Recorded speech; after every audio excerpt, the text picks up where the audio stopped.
ప్రార్థనకి మోకరించండి. ఎందుకు భారాలు మోస్తున్నారు? ఎందుకు భయంకరమైనటువంటి భారాలు మోస్తున్నారు? ఎందుకు భయంకరమైనటువంటి వ్యక్తులను మీ హృదయాల్లో పెట్టుకుని ఆయాసపడుతున్నారు? ఎందుకు శత్రు భీతి మీ జీవితంలో ఉంటే? భారము ఎక్కువైనప్పుడు అది మోకాళ్ళ మీద పడుతుందంట. ఎప్పుడైతే ఒంటె మోకాళ్ళ మీద పడుతుందో వెంటనే యజమానికి అర్థమవుతుంది ఆ ఒంటె మొయ్యలేని భారము మోస్తుంది అని. వెంటనే ఆ యొక్క భారాలను తొలగిస్తాడంట ఒంటె మీద నుంచి.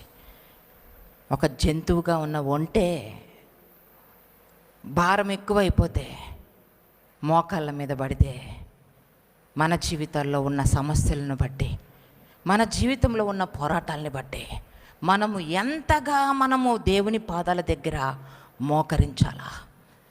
దేవుడే చెప్తున్నాడు, మీ భారము యెహోవా మీద మోపుము.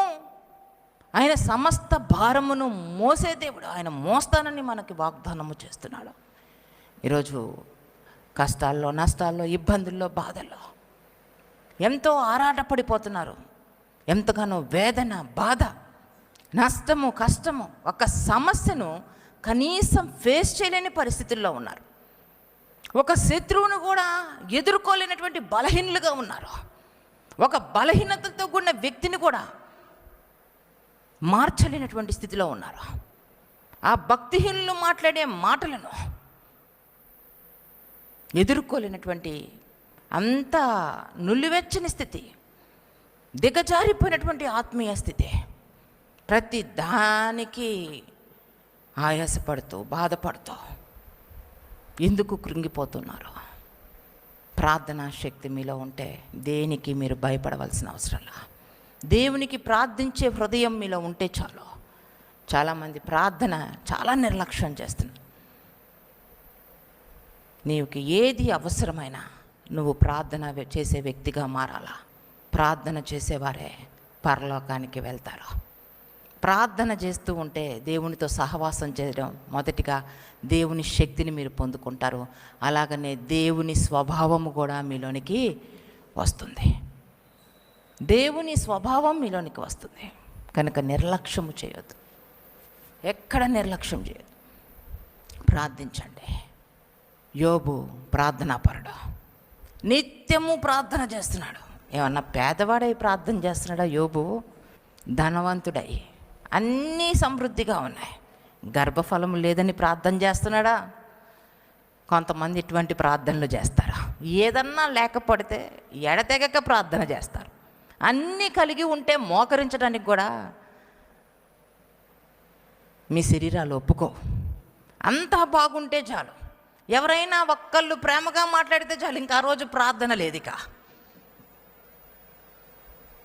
ఒక్క వ్యక్తి ప్రేమించే వ్యక్తులున్నా ప్రేమగా మాట్లాడిన ఇంకా ఆ రోజు మోకరించాలనిపించదు. అంతా బాగుంటే ప్రార్థన జీవితాన్ని తీసి పక్కన పెట్టేస్తారు. మీ జీవితాల్లో అన్నీ ఉన్నా మోకరించడం నేర్చుకోండి. ఏది ఉన్నా లేకపోయినా ప్రార్థించడం నేర్చుకోండి. ప్రార్థన ఏనాడు విడిచిపెట్టద్దు. ఆ రీతిగా యోబు ప్రార్థనాపరుడు ప్రార్థన చేస్తున్న సమయంలో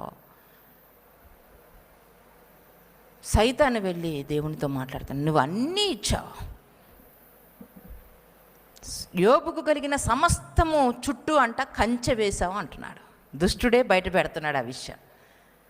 యోబుకు కలిగి ఉన్నటువంటి ఆస్తి చుట్టూ కంచె ఉంది, బిడ్డల చుట్టూ కంచె ఉంది, తన ఇంటి చుట్టూ కంచె ఉంది, తన పొలము చుట్టూ కంచె ఉంది, తనకున్నటువంటి గొర్రెలు, ఎడ్లు, వీటన్నిటి చుట్టూ కంచె ఉందంటున్నాడు దుష్టుడు. అంటే ఏ విధంగానూ దుష్టుడు లోపలికి రాకుండా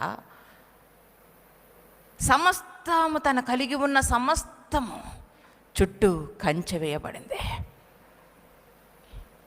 చూడండి, ప్రార్థనాపరులు ఎక్కడుంటే వారు కలిగి ఉన్న ప్రతి ఒక్కరి విషయంలో కంచె ఉంటుంది. వారు కలిగి ఉన్నటువంటి ఆస్తి, వారు కలిగి ఉన్నటువంటి ఇల్లు, వారు కలిగి ఉన్నటువంటి పొలము, సమస్తము నీ బిడ్డల చుట్టూ కూడా కంచె ఉంటుంది, నీ కుటుంబం చుట్టూ కంచె ఉంటుంది.